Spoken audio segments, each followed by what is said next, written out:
Hello, in this video I want to record just how to take a data set and put it into the TI-84 calculator or a TI-84 version of the calculator, and then use the regression capabilities of the calculator to come up with a model. All right, so what we have here is our data set, and we're going to take this data set and we're going to actually plug it into the calculator. So if you see this here and you want to take a data set, plug it in the calculator for the TI-84, go here, and we're going to go to our lists. So if you look here, we have our list, second list, right? You can see the options here. Now, we want to edit those lists, right? And so we have to figure out where that is. And so you see list. Sometimes that might not be what you want to go right to. So go to Stat, the button right there, and then go to Edit. What you'll see is List 1 and List 2.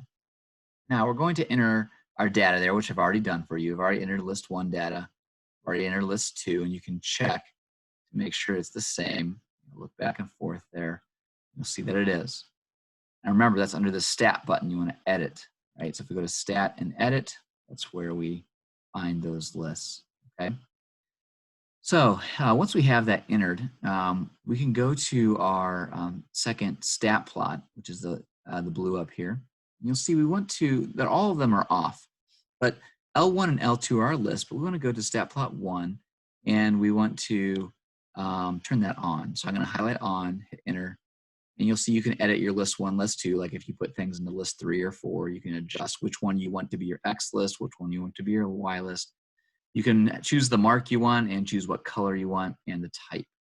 We want this, we want to plot these data points. So we want to see them as points. And so we'll see that. And you'll notice plot 1 is on. So if I go to my graph now, since plot 1 is on, you'll see that I have my data points. Now, prior to this though, I had to adjust my window. So you'll notice I knew I had time on the x-axis. So I wanted to do 1990.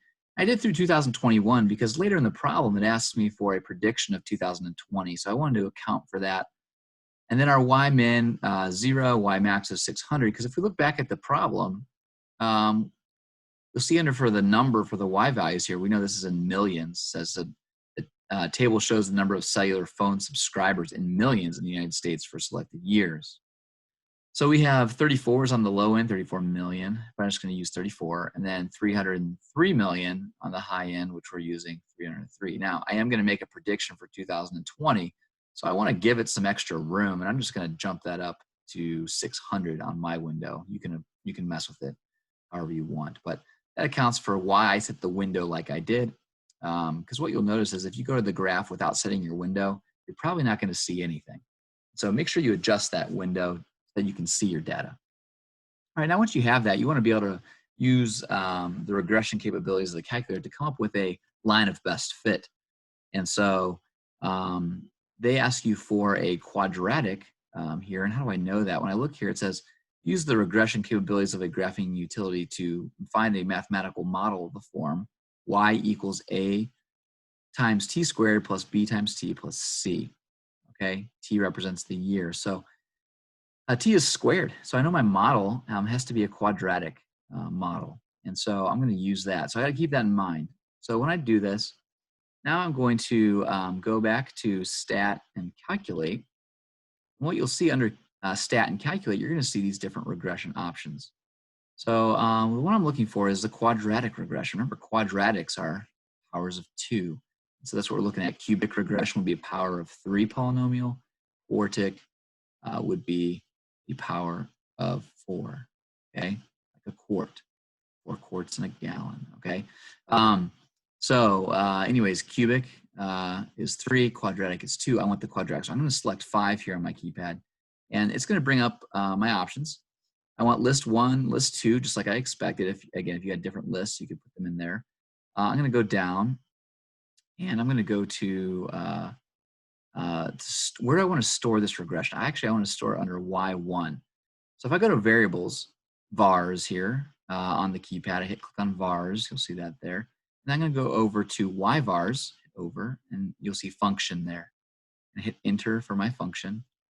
and I'm going to select Y1 because I want it to place the quadratic regression into this spot, which is under the Y equals tab there. So you can go ahead and hit enter and calculate, hit enter. There you go. You can write it down, or now if you go up to the Y equals, it's stored there. So if I hit that there, it's stored. And let's go to my graph and see if it shows up. There it is.